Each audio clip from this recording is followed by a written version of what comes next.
Welcome to this very special edition of the KJ Masterclass Live, the show which ensures that you profit from your time spent here with experts, either through the industry insights, information, or simply learning from them.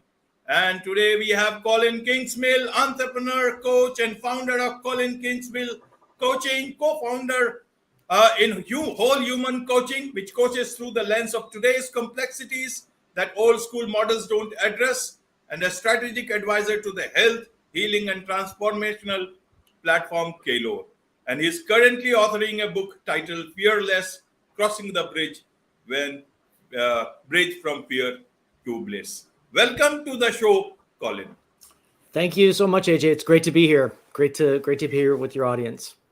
Thanks for having me. Thank you. You are welcome to the show. You are welcome to India, and I'm sure not only India, but across the world, people will be able to benefit from the show, from your insights, from your learning, whenever they get a chance to listen to it or watch it or even read about it in Substack and Medium, which we'll put out. So my first question, you talk about, 8 steps to overcoming fear and thriving in life. And there was a time, obviously, you were also filled with fear like every other normal mortal human being. But I want to ask you today, are you fearless today? Yeah, 100%. I feel like a lion, and it's a lot of it's connected to really mindfulness, being aware of where that fear comes from. What is the origin story of it, and once you can deconstruct that, it's like a liberation. You feel lighter. You feel like you're levitating. So I'm definitely fearless. Okay. But it took a long time for me to get there. So I want to help people get there faster. Absolutely. You help people, tackle critical transition points in their lives and assist them in deconstructing the stories in their heads, overcoming fear, and reconstructing a new narrative to move forward, to live their authentic selves and thrive. So, in terms of fear, you just said that where this fear comes from. So, why are people fearful? One thing is that fear is part of our human nature. We were born with that. It's the way you tackle it. So that's a different sort of fear. But why are we fearful in normal day-to-day life?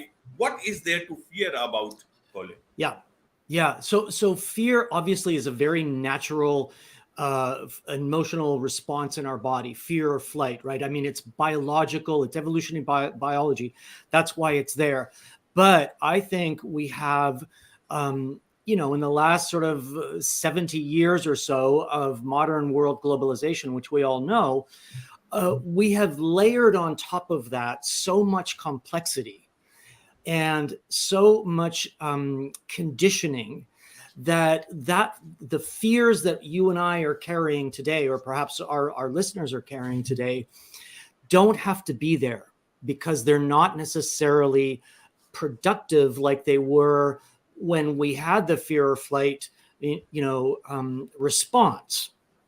So the idea is to take the stories and the narratives that you're telling yourself in your head, right, about fear and around fear and being stuck and all of these things. The idea is to break those down and to ask yourself and see what is real, what is not real, what is serving me, what's not serving me, and what would a different scenario or a different picture look like. It's really like having lenses on, right? Like, so we are conditioned and I don't think it really matters where in the world you live, but we become conditioned as in childhood and in our careers and at school to become fearful. And my mission is to break that down, to help you become fearless, right? And when you do that, you can live in authenticity. You can live your true self and your true potential. So I think it's really important to deconstruct the stuff that is over and above our natural biology. Absolutely. So let's deconstruct it. Deconstruct it for us. Colin, you talk about 8 steps to overcoming fear and thriving in life. Yeah.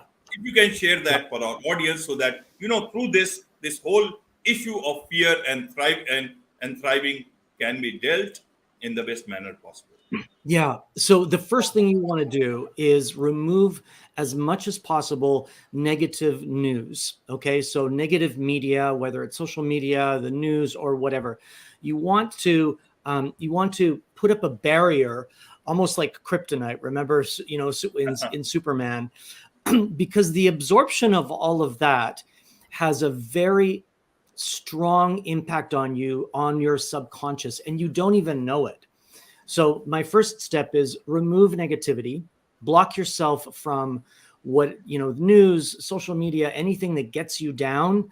Also toxic people, toxicity in your life. So step one is like a snow removal, right?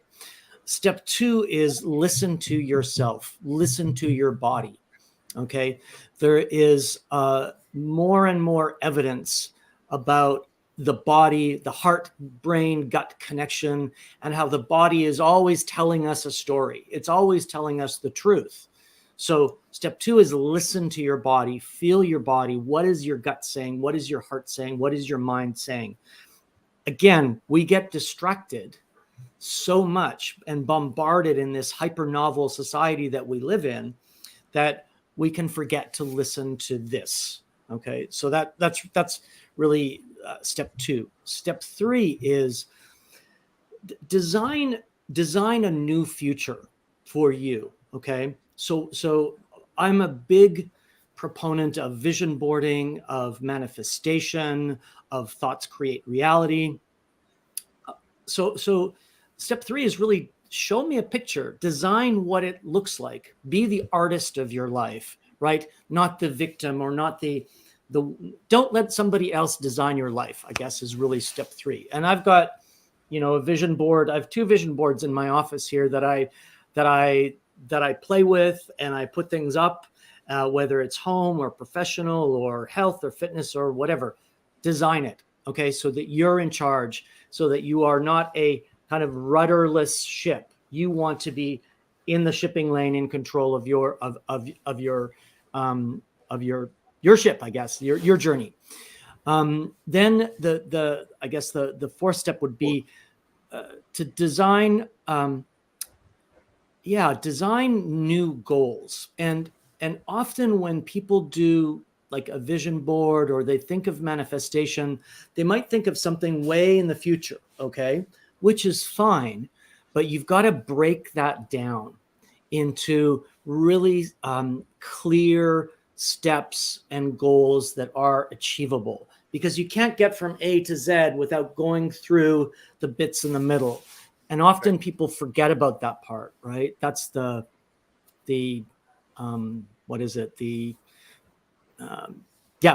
the mistake. And there's great research out. Mel Robbins did a podcast recently about the new research and the new science around goal setting, and how really to break things down. So I would refer you to that podcast. It's recent. It was really, really, really good. Then you've got to create daily rituals to stay on track. And I would suggest something like mindfulness, something like meditation, that allows you to stay centered, stay on track, stay focused. Again, not to let the noise of our complex world, our complex society, get in the way, get in your way. So a daily ritual, even 10 minutes of meditation or mindfulness, will help you stay on that track. The next step is really to forget about what others think. Okay. So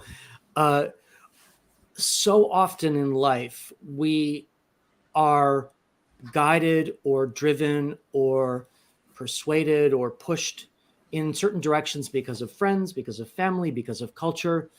And in that process, you often suppress who you really are, what your true purpose is. Okay. So the step 7, I guess, is really forget about what others think about you. Forget about conditioning. If you're listening to yourself and you're attuned to who you really are and what your purpose is, not your passion. Those are 2 very different things. What do you feel your purpose is on this planet? What do you want people to remember you for? So it's about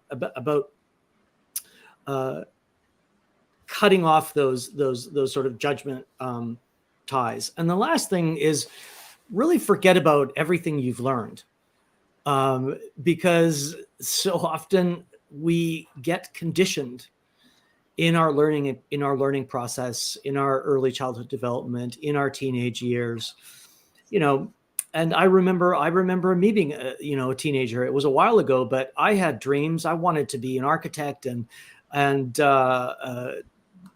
my one of my teachers just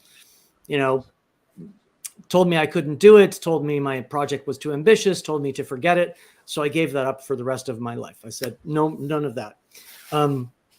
So that's really the last step. Forget about what you've learned, what you've been conditioned by, really. It's the conditioning that I'm saying you should throw out the window, because that's just a story, that's a narrative, and that's the past. So those are kind of the 8 steps. Now there's a whole lot, each one of those we could dive into, but those are the 8 things that are coming up in my book that I think if you can start, and life isn't an 8-step process all the time. It's not that easy sometimes, but if you can start with those practices, that's a good place to start. Absolutely, absolutely. So all these points are great points, and I would like to ask you on the couple of these points. One is the negative news part. The number one point is then in our day-to-day lives, either in business, work, or even on day-to-day life, we need to be in touch with what's happening in the world. So even if you may not watch the television, you may not watch news in specific, still you are watching something or the other, listening something or the other. How do I still ensure that my business, my work is getting done, and still I'm filtering out all the negative stuff? How do I do that? Yeah. So what you want to do is distinguish information from product. Okay. Right. And information that is important to you, right, versus product that is being sold to you. And modern mainstream news is a product. They are selling you a certain amount of opinions and ideas and thoughts, but you have to remember, you really have to look at where's the money, okay, and who are the advertisers and who is supporting this, and you want to distinguish between that as a product, which you can consume if you want to, right? But recognize that it's like eating a box of candy, that it's not necessarily good for you.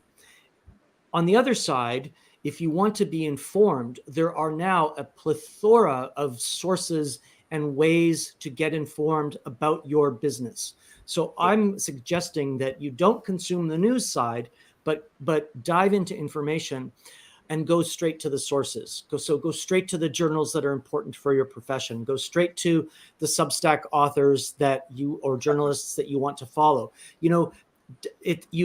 Curate the consumption of information to make you either thrive professionally or personally, or be informed and be in the know.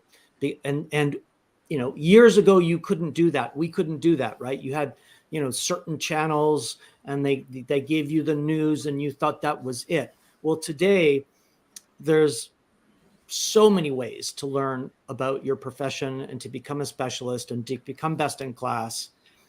Right. But that's how I would do it. Product versus knowledge.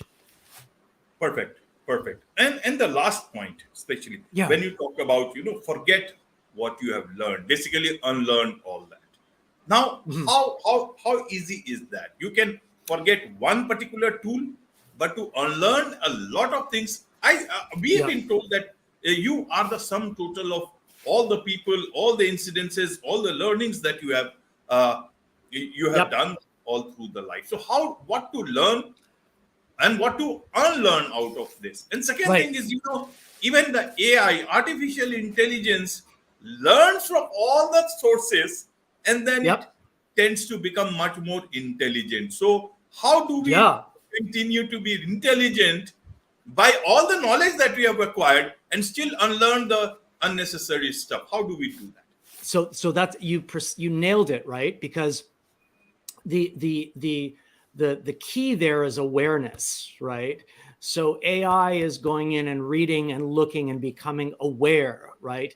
But it's not carrying conditioning from maybe our childhood that is no longer serving us. Okay, so I'll give you some examples about how that might show up in the workplace. You may be carrying things with you from a childhood trauma that don't allow you to say no, right? So you become a yes person, okay? You become a people pleaser, right? Or you find your sense of self-worth in unabated ambition. Or you may have issues related to socialization, right? Where you don't want to interact with your teammates because that triggers you. Okay, there's various ways that our conditioning shows up in the workplace. And I'm saying those are the things you want to tackle, right? Because they're not serving you today, right? So if you're carrying a core wound of unworthiness because I don't know, you were the child, you were the eldest child, and you had to carry the weight of everybody, and you had to take care of your family, and you had to always be there, and you had to make sure they didn't fight. Okay, well, that was when you were 9. Now that you're in your 30s, you don't need to do that in the office. You don't need to take care of everybody, be there all the time, take care of everything, and fix everything. So I'm just saying, you're right. You want to maintain your knowledge, right? But examine your conditioning and how it's impacting you today. And is it serving you? And often that just really is about going back and recognizing a trauma happened, identifying that individual and saying, oh, I don't have to tell myself that story anymore. That's all it is. So that's what I mean by forget about what you've learned. Forget about the stuff that's not serving you. Right. But then tell us that forget the stuff that is not serving you. And then you also talk about the mission of rediscovering our humanity. If we start caring about things, about others, then we get hurt, we are exploited, we become a product. And if we don't, then we tend to run with the danger of becoming almost inhuman, forgetting our humanity. And how do you balance that out? For example, and the fear part also. If there is a problem in the center of Europe right now, and the Ukraine crisis, sometimes it looks to be abating, and sometimes it looks to be, leading towards a bigger crisis. Obviously, people will find it difficult to plan their life. They will be fearful. And amidst all these things, there is a big market about, pure fear mongering. And there is a lot of stuff that keeps on happening either in different forms of media, several forms of media. And at the same time, so what should you narrate to yourself? Because in interested parties are narrating you, giving you a different narrative. How do I, as a simple man, find out the real narrative for myself, for my brain, as well as to keep my human instincts alive, care, but also self-care? Yeah. So there's a couple of things you want to do, right? I think if something like the war in Ukraine is affecting you, right, and you feel it, and we should, because it's a humanitarian crisis, right? It's unbelievable what's happening to humans over there. But to maintain some sanity, I would suggest look at some geopolitics, right? Look at some history. Ask yourself where's the money, right? There and recognize that everything should be looked at through a 360-degree lens, and everything is much more complex than we're presented in the headlines. So if something like the Ukrainian war is bothering you, dive into the facts, dive into the history, look back to 2014. Don't just read the headlines, expand your knowledge. There's Peter Zayan on YouTube has incredible videos about geopolitics and what's really going on in the world from a demographic, economic, geopolitical perspective. Doesn't make the news because it's not sensational. right? But it can round you out. So one of the ways to become less fearful and less anxious, right, is to absorb more knowledge from the different angles and different perspectives. Look at it from a historical perspective. Contextualize things in a megatrend perspective, right? Don't look so myopically at that particular situation with a really tight lens. Widen it up. So that I think is one way to kind of reclaim some sanity and some calm. I mean, your question about humanity, I think because of big food, big pharma, big everything, we as humans have lost touch with our humanity, right? I think there's so much noise out there today and so much division, and everybody's got a label, or they're part of an alphabet soup, or and I'm just saying, we're all one humankind, right? And we're sitting on this little rock that is spinning 1,700 kilometers an hour around the galaxy. So, right. And at the same get time, with the program. Right. At the same time, rotating and revolving, rotating around the sun and revolving on it, rotating on its axis and revolving around the we're sun. spinning at 1,700 kilometers an hour, right? And there's some articles out lately. I don't know who wrote it. I have to go and check who it's from, but it looks like we may be, as humans, really the only ones in the galaxy that look and feel and sound like this, right? So let's embrace that specialness, right? Embrace that uniqueness and embrace Mother Nature and treat each other as humans, and not just data and products. Absolutely, not as data and products. Tell us about your book that you are writing, Fearless, Crossing the Bridge from Fear to Bliss. And when will it come out, or is it almost complete? It's being edited right now. I think I'll probably publish it early next year. And it's really just, I've been on a lifelong journey of diving in the deep end and not knowing what's happening next. And I've lived all over the world, and I've worked all over the world, and I've hit my head, against a wall, and I've had tragedies and been at the bottom of the things and the top of things. So I've kind of seen everything, and I just want to help people get to a place of bliss much faster than I did. It took me 30 years of, learning and bashing my head up against the wall, and failure and successes and crazy successes.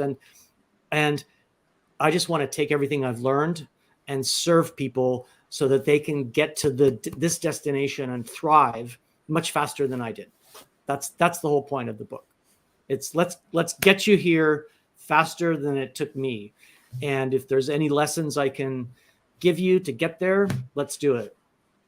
Perfect. And I'm sure a lot of people would want to have a lot of learning from you. This is just one podcast, but for more, they will have to come to you. So how do people connect with you, get more understanding of what you do, how you do? And also, if, you are a coach also. And so how do people engage with you also on that side?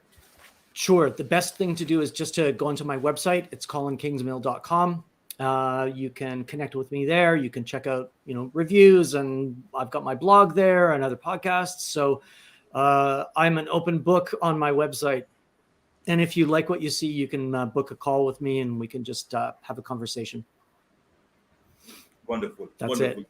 My last question to you, Colin, is to understand. You see, you have seen it all, done it all, from a career in Swiss banking to living everything Buddha style, and then rebuilding everything to the place where. What are you actually seeking for yourself?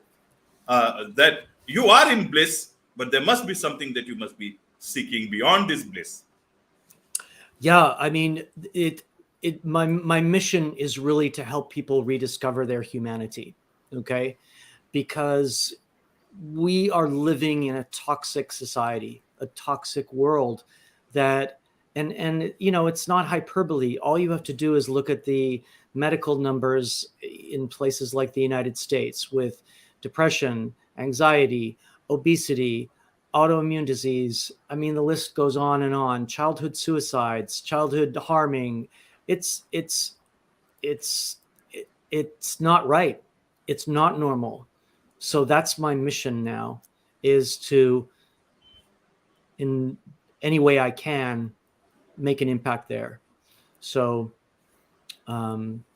people don't need to be suffering psychologically, and we should, you know, be on a movement, right? Start a movement. Maybe that's what I'll do next. Start a movement to rediscover our humanity and stop the suffering that's going on in the world.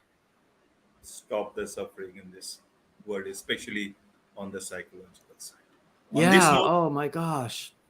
Absolutely. Time done. Enough. You deserve to thrive. Really, you do. on this note, it's a wrap on this very special edition of the KJ Masterclass Live. Thank you so much indeed for joining us. Hey, pleasure. Thank you.